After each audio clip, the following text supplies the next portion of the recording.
आप तो काल ने ये कहा था कि कलयुग में इनको ऐसा कर दूंगा, ये भक्ति के योग नहीं रहेंगे, शराबी, कवाबी, स्वार्थी, निर्लज, ऐसी पिक्चरें बना दी। देखते आप देख लो पश्चिमी देशों में नग्न नाच हो रहा है, सरेआम जो घूम रहे हैं जैसे पशु घूमया करे नंगे, कोई कुर्ते के छोटे छोटे कपड़े पहनकर बहन बेटियां भी सरेआम ऐसे घूम रही है।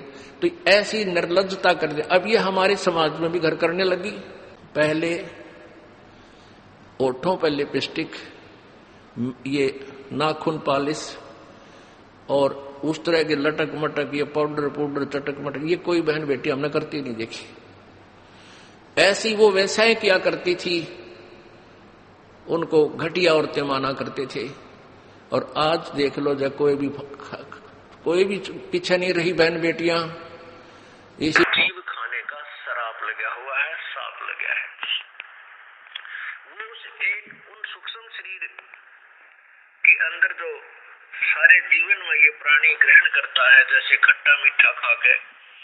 और आप देखते हो व्यसन करने को ज्यादा दिल चाहता, मन चाहता है। मन ये काल है, काल का ही है समझो, नाना रूप बनकर के ये काल ही हमारे अंदर मन रूप में विद्यमान रहता है। और ये बीड़ी, शराब, मांस, तंबाकू, चरस और ये नाना प्रकार के और कुबाड़, मीठे खट्टे पदार्थ बना के खाना, ये मन की ही खुराक, मन की ही चाह है। और इससे जो हमारे अंदर शरीर के अंदर सूक्ष्म शरीर में जो नाना प्रकार की वासनाएं डिपोजिट होती हैं, उनको तपतशिला, एक बहुत गर्म टुकड़ी है पत्थर की, बहुत अच्छी बनाई हुई है और वो शब्द प्रज्वलित रहती है, गर्म रहती है, बहुत हॉट होती है।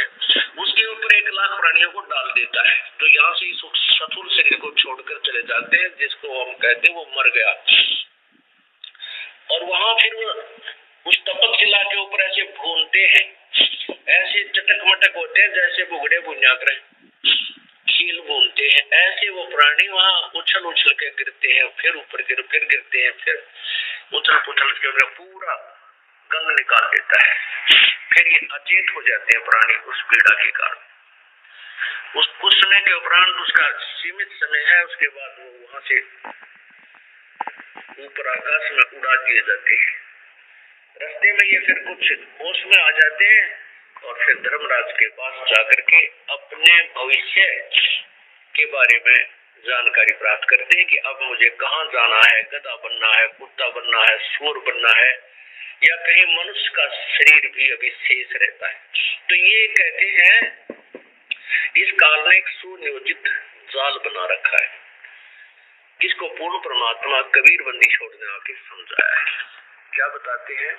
हमारा बुरा हुआ, कोई गधा बना, कोई कुत्ता, कोई सूअर, और फिर तपस्या के ऊपर जो हमें जलाया जाता है, वहाँ कैसे जलाया जाता है? ये अंदर एक सूक्ष्म शरीर है, स्थूल शरीर के ऊपर है। इसके माध्यम से हम जो भी आहार करते हैं, आप देखो महापुरुषों ने कितना ज्ञान दिया है कि शराब मत पियो, मांस मत खाओ, सुल्फा भांग मिट्टी मत खाओ, बुराई मत करो। तो हमने सबसे पहले बकवाद बनाई, हुक्का बनाया, बीड़ी बनाई, शराब का दी, और सारे ये शुरू कर दिए, सिगरेट ला दो, मारे सट्टे। ये क्या बकवाद है? ये पीने और खाने की वस्तु है। लेकिन इसमें अपना आहार तैयार करवाना आपके माध्यम से। जितनी भी असली पिक्चरें आप देखते हो, असली कर्म करते हो, गंदी सोच रखते हो, वैसा ही मन के अंदर एक विशेष डिपोजिट होता है उसका। और फिर ये जैसा भी चटपटा आहार आप खाते हो, उसका भी एक न्यारा अंदर अंश जमा होता है। उसको फिर तपतशिला ऊपर, तपतशिला बहुत बड़ी पत्थर की टुकड़ी है, तवे की तरह, और उसके ऊपर 1,00,000 प्राणी डेली मनुष्य छोड़कर जो जाते हैं, वो सूक्ष्म शरीर वाले, उनके अंदर वो समावेश होता है सारे अंश का। और वहाँ इतनी गर्म है वो, उसका फार्मेट भी नहीं बता सकते कितना है। उस पर पटक दिए जाते हैं, जैसे खील चटक हुआ करती है चावलों से बनाते से, ऐसे प्राणी चटक मटक होते हो। आप मरते नहीं, ऐसी दुर्गति हो जाती है, तब उसके अंदर से वो गंध निकलता है और फिर उनको वहां से फेंक देता है ऑटोमेटिकली सब जीवों को।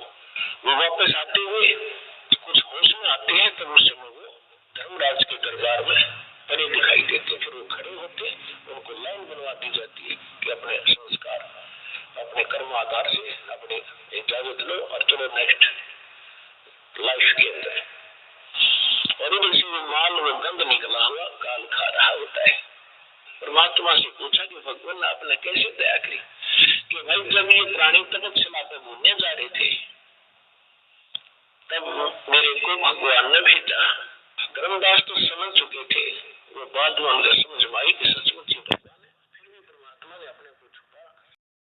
चाहे कोई IAS IPS अधिकारी है या कोई डॉक्टर इंजीनियर जज है, ये नहीं देखते तुम कर क्या रहे हो, क्योंकि ज्ञान नहीं है।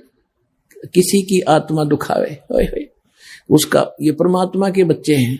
आप कहते हैं जो तगड़ा व्यक्ति और निर्बल को सताता है उसकी आत्मा रोती है।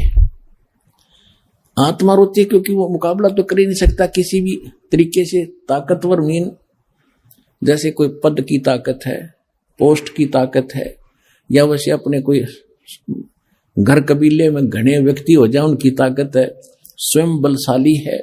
तो इस तरह का व्यक्ति गरीबों को सताता है, अपने से नीचे वालों को इतना तंग करता है कि जितना वो कर सकता है बिना ज्ञान के। तो यहां परमात्मा ने आके बताया है कि कबीर गरीब ना सताइए, जाकी मोटी हाय, और बिना श्वास की जीव से लो भस्म हो जाए। देखो कहते हैं गरीब को ना सताना, आपकी ये हालत हो जाएगी, क्योंकि वो तो जीवित श्वास है, आत्मा से उसका कनेक्शन है, रो रहा है, उसकी आत्मा दुखी है, तो उसको जरूर प्रतिफल मिलेगा, 2 दिन पीछे मिल जाएगा। उदाहरण दिया है कि जैसे पहले एक धौंकनी होती थी, पशु के चाम की बनाई जाती थी, और लोहार और सुनार लोग उसी का प्रयोग करते थे। उसमें ऐसे एक हैंडल सा लगा लेते थे, उसको पकड़ के ऐसे करते थे, आगे उसका एक छोटा सा सुराख होता था उस चमड़े में, और वहीं से वो हवा लेती थी और फिर ऐसे छोड़ते थे, वो हवा फूंक मारती थी अग्नि में, ऐरन में, जहां पर लोहे को गर्म किया जाता था, पिघलाया जाता था। तो परमात्मा कहते हैं कि वो बिना जीव की श्वास, यानी मरे हुए पशु की खाल की श्वास ने लोह को भस्म कर दिया। और ये तो जीवित सांस है, आहे जो आए है।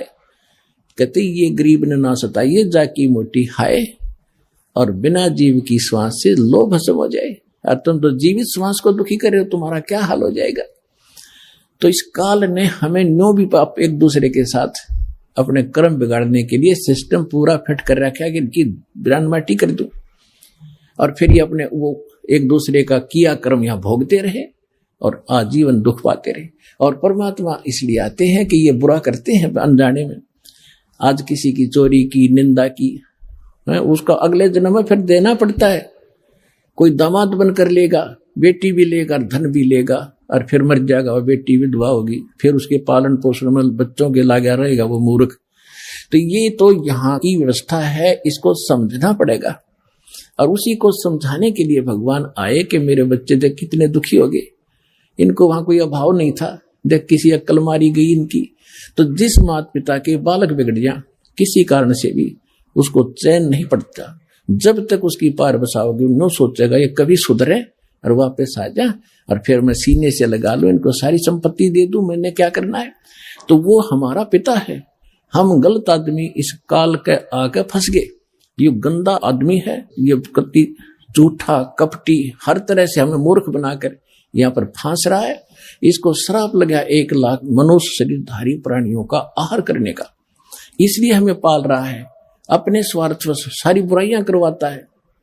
आप देखते हो बीड़ी, शराब, तंबाकू, फीम, सुल्फा, भुक्की, ये खाने की चीज है, मांस ये खिलाता है ताकि इसका टेस्ट बने।